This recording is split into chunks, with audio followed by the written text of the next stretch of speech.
Мөнгө цагаан нүд улаан болсон энэ цэвүүн цагт энд өгүүлэгдэх түүхийг хэн хүнгүй анхааран сонсвол цохилтой санагдана.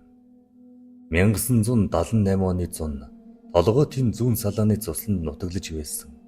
Дорж дэрэм гихч залуухан ир бүтэн 3 хоног зүсэрсэн усан борооноор галаалдахын эрхэнд хуурай модолж ирэхээр хөрөө сүхэн аваад мод руу оржээ. Ойн чөлөөнтөхөө бяцхан булгийн ихэнд байсан өвөршиж өмхөрсөн хуурай мод нүдэнд нь туссан учраас шулуухан очиод тайрч эхлэв.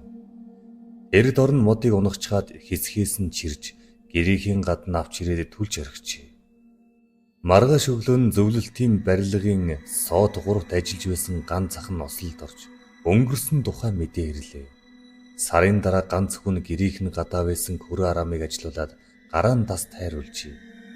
Эмгэнэлт явдлууд шилшилийн даран хүлээж бүг золгүй рогтхонч гадарсангүй.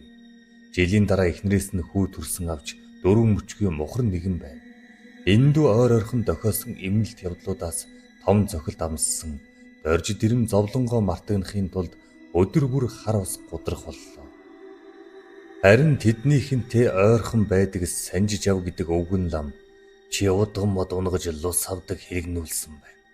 Өвөө наргалж өгье гэж үнэн сэтгэлээсээ хэлсэн авч мөнхөг нэгэн бээр байсан учраас өвгөнд нь орох бүхэл харин ч зөнөг өвгөн чи хүний зовлонгоор тоглож мөнгө төгрөг авах нэ. Их зэргээр агсан нь доромжилсан учраас өвгөн ховрох чи тэгс хийгээд орхичээ. Удаачгүй дорж дэрмийг аригтж явах хоорондоор эхнэр хүүхэд нь байшинтайхан шатаж зүржээ. Өө гашуудан авцсан дорж дэрэм бүрч цагаандаа гарч архины цагаан солио туссан учраас Ерөөдөх архины хөдөлмөр эмчилгээнд албадангаар илгээгэдэв. Ерөөд очиод удлгүй золгүй нүгэлтэр дорж дэрэм модон даруулж өгснээр энэ айл гал голомтороо сүрснийг өнөөдөр зарим хүмүүс мартаагүй байна.